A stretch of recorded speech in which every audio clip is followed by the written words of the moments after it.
ರಾಜ್ಯಾದ್ಯಂತ ಹೋಟೆಲ್ ರೆಸ್ಟೋರೆಂಟ್ಗಳಲ್ಲಿ ಕಳಪೆ ಆಹಾರದ ವಿರುದ್ಧ ಸಮರ ಸಾರಿರೋ ಅಧಿಕಾರಿಗಳು ಮತ್ತೊಂದು ಭರ್ಜರಿ ಬೇಟೆಯಾಡಿದ್ದಾರೆ. ತೋಟದ ಮನೆಯಲ್ಲಿ ನಕಲಿ ಔಷಧಿಗಳನ್ನು ತಯಾರಿಸುತ್ತಿದ್ದ ಅಡ್ಡೆ ಮೇಲೆ ರೇಡ್ ಮಾಡಲಾಗಿದೆ. ರಾಶಿ ರಾಶಿ ಫೇಕ್ ಮೆಡಿಸಿನ್ ನೋಡಿ ಅಧಿಕಾರಿಗಳೇ ಬೆಚ್ಚಿ ಬಿದ್ದಿದ್ದಾರೆ.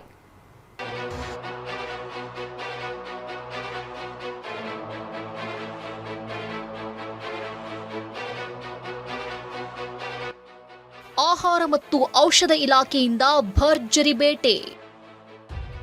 ಬರೋಬ್ಬರಿ 5 ಕೋಟಿ ಮೌಲ್ಯದ ನಕಲಿ ಔಷಧ ಜಪ್ತಿ. ಬೆಂಗಳೂರಿನಲ್ಲಿ ಹೋಟೆಲ್ ರೆಸ್ಟೋರೆಂಟ್ಗಳ ಕಿಚನ್ ಜಾಲಾಡ್ತಿರೋ ಆಹಾರ ಇಲಾಖೆ ಅಧಿಕಾರಿಗಳು ಇವತ್ತು ಮತ್ತೊಂದು ಬೇಟೆಯಾಡಿದ್ದಾರೆ. ಬಿಡದಿಯ ಹೆಜ್ಜಾಲ ಬಳಿ ನಕಲಿ ಔಷಧ ತಯಾರಿಕಾ ಅಡ್ಡೆ ಮೇಲೆ ಆಹಾರ ಇಲಾಖೆ ಮತ್ತು ಔಷಧ ಆಡಳಿತ ವಿಭಾಗದ ಅಧಿಕಾರಿಗಳು ರೇಡ್ ಮಾಡಿದ್ರು. ಎಂಎನ್ಸಿ ಸೇರಿ ಪ್ರತಿಷ್ಠಿತ ಕಂಪನಿಗಳ ಲೇಬಲ್ ಬಳಸಿ ನಕಲಿ ಔಷಧ ತಯಾರಿಸುತ್ತಿದ್ದ ದಂಧೆ ಪತ್ತೆ ಹಚ್ಚಿದ್ದಾರೆ. ಅಂದಾಜು 5 ಕೋಟಿ ರೂಪಾಯಿಗೂ ಹೆಚ್ಚು ಮೌಲ್ಯದ ಫೇಕ್ ಮೆಡಿಸಿನ್ ವಶಕ್ಕೆ ಪಡೆಯಲಾಗಿದೆ.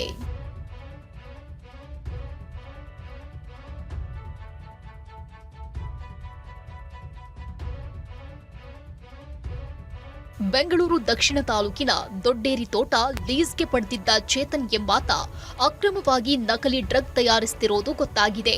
ಕ್ಯಾನ್ಸರ್ ರೋಗಕ್ಕೆ ಬಳಸುವ ನಕಲಿ ಔಷಧಿಯನ್ನ ರೆಡಿ ಮಾಡ್ತಿದ್ರು. ಸದ್ಯ ಹಲವರನ್ನ ವಶಕ್ಕೆ ಪಡೆದು ಅಧಿಕಾರಿಗಳು ವಿಚಾರಣೆ ನಡೆಸುತ್ತಿದ್ದಾರೆ. ತಲೆಮರೆಸಿಕೊಂಡಿರೋ ಆರೋಪಿ ಚೇತನ್ಗಾಗಿ ಬಲೆ ಬೀಸಲಾಗಿದೆ. ಘಟಕದಲ್ಲಿದ್ದ ಫೇಕ್ ಔಷಧ, ಕಚ್ಚಾ ವಸ್ತು, ಲೇಬಲ್ಗಳ ಪ್ರಿಂಟಿಂಗ್ ಮಷಿನ್ ಸೇರಿ ಕಚ್ಚಾ ಸಾಮಗ್ರಿಗಳನ್ನ ಸೀಸ್ ಮಾಡಲಾಗಿದೆ.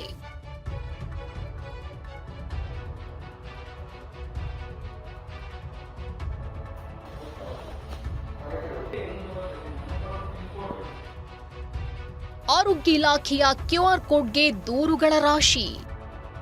24 ಗಂಟೆಯಲ್ಲಿ 504 ಪ್ರಕರಣಗಳು ದಾಖಲು.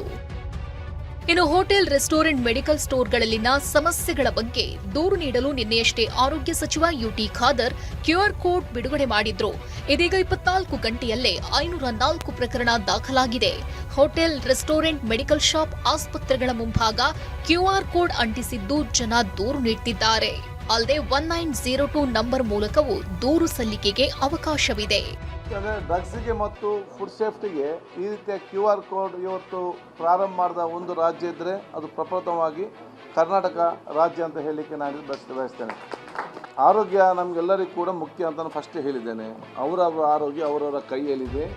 ಬಹುಶಃ ಏನು ನಾವು ಊಟ ಇವತ್ತು ಮಾಡ್ತೇವ ಅದು ಅದರ ಮೇಲೆ ಅವಲಂಬಿತರಾಗಿ ಇದೆ ಅಂತ ಹೇಳಿಕೊಂಡು ಅಂತೂ ಆಹಾರ ಆರೋಗ್ಯ ಕ್ಷೇತ್ರದಲ್ಲಿನ ಸುಧಾರಣೆಗಾಗಿ ಭರ್ಜರಿ ಆಪರೇಷನ್ ನಡೆದಿದೆ.